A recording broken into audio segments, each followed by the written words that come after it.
Hey everybody, I'm Hugh Brownstone. You know me from Three Blind Men and an Elephant. This is not my usual setup, but that's because we're at Adorama here in New York City. So thank you, Adorama, for making this such a wonderful opportunity to explore this guy, the Canon EOS R.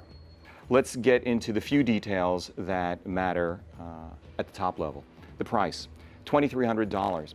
The camera is in essence somewhere between a 5D Mark IV and a 6D II in terms of what it can do, and it's mirrorless. Now, the first question is, how good are the ergos? Because in the world of mirrorless cameras, specifically full-frame mirrorless cameras, ergos have been a buzzkill, for me anyway, and I think for a lot of other people too.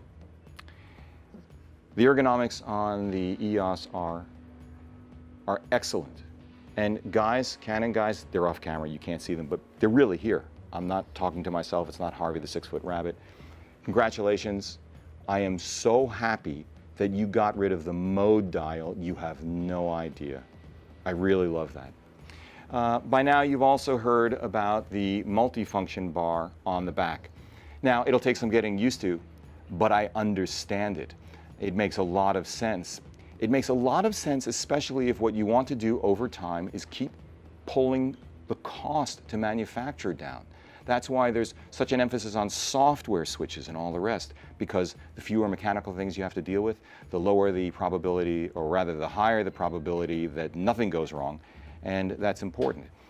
The thing that I love about the ergos is that it actually comes to hand. I can hit every button that I need to from the grip without readjusting my hand.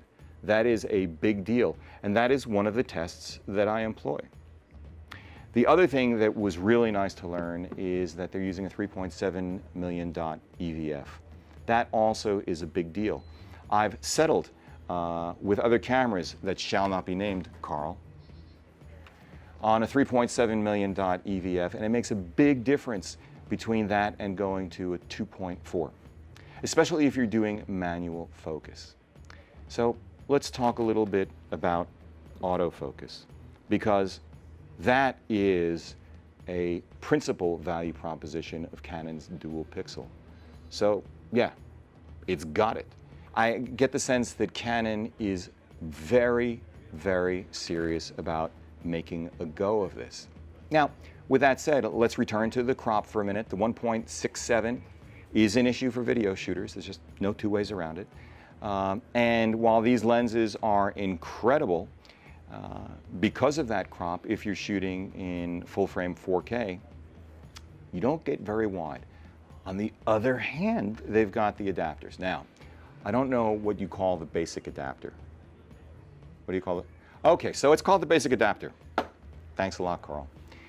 Then and that's $100. Then you've got this second adapter, which allows you to have the control ring that are on the R series lenses.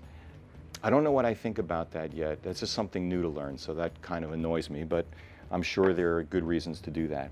But this one, this adapter, this is the interesting adapter. This proves to me that Canon heard me, and they did exactly what I asked them to do, and no, I was not navel lint, but they did it on their own. What this is an adapter for the EF lenses to the R mount with either a rotating circular polarizer or a rotating circular neutral density filter. They are taking advantage of the difference between the EF lens mount flange distance and that in the R to stick an adapter in between. So suddenly you've got built in, as long as you're using EF lenses, variable neutral density, 1.5 to, is it 9 stops? 9 stops. So fantastic for video. If you're a friend of mine, you know who you are, who likes to shoot very long exposure stills, you're getting up against the edge of this, and you might want to go to 13, but then sorry, you're going to have to screw one on top or put a matte box in front with it. So what else can we say about the camera? When it comes to the LCD panel on the top, I would say this is now de rigueur. And Carl, really, I'm hoping this is good for you because I'm not mentioning names. But there are other cameras that do this. It's nice to see it here. It's very legible. It works really well. Okay, so a lot of cameras that I like a lot don't do this. I've heard it said that this makes it a great vlogging camera. Now, I get that. Me personally, I'll tell you a little secret, guys. I tether because my eyes are so bad that even 4 feet away from the camera, a 3.2-inch screen, doesn't matter if it's 1.6 million dots, thanks guys, it doesn't help me. But being able to tether does, and this camera does tether. So let's talk a little bit about the ports. What's nice about this is that it's got the USB-C. I like that. On the other hand, it still has mini HDMI, which I don't like. But in the overall scheme of humanity, if this is the most that I have to complain about, yay me. The 50mm 1.2 is fascinating to me. This is a statement of a couple of sorts.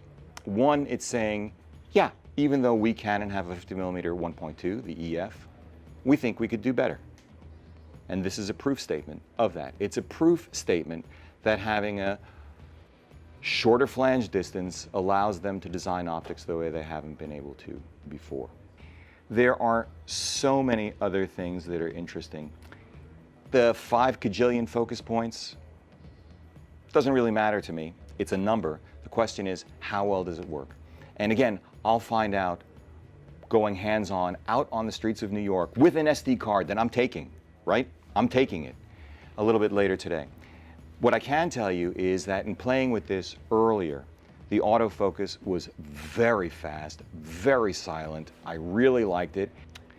There are a couple of things about the processor, and again, Digic 8, 9, Humpty Dumpty sat on a wall. I don't really care about that. But what's interesting are the things that it can do. I think the most interesting thing about this processor is the idea that for the first time of which I'm aware, software-based lens correction operates even while recording in video. And it's also fascinating because the idea is that these lenses are being designed without compromise. They are not being designed, as so many pieces of glass are these days, even from renowned manufacturers, assuming that they will be corrected with in-body software. So I really dig that. So kudos to you guys for that. Pricing.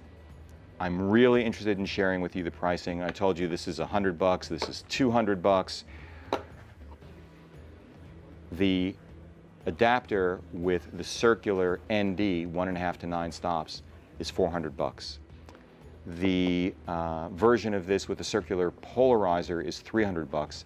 And I believe you can get the drop-ins separately, but we're not sure what the prices are, so I'm not going to share those with you.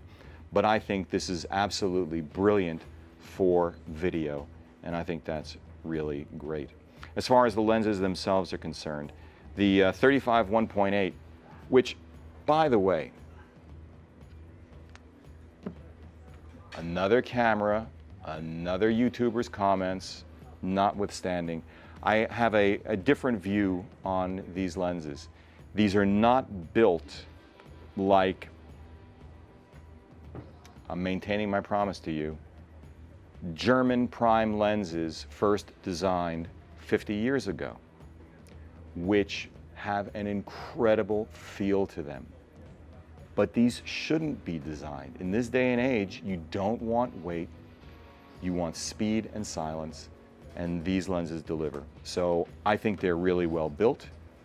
They look beautiful, and of course the proof is in the pudding. But based on my previous history with Canon, I'm expecting big things. Okay. There are other things that the camera does for video shooters. The 10-bit 422 is only available out. We'll take a look at that a little bit later.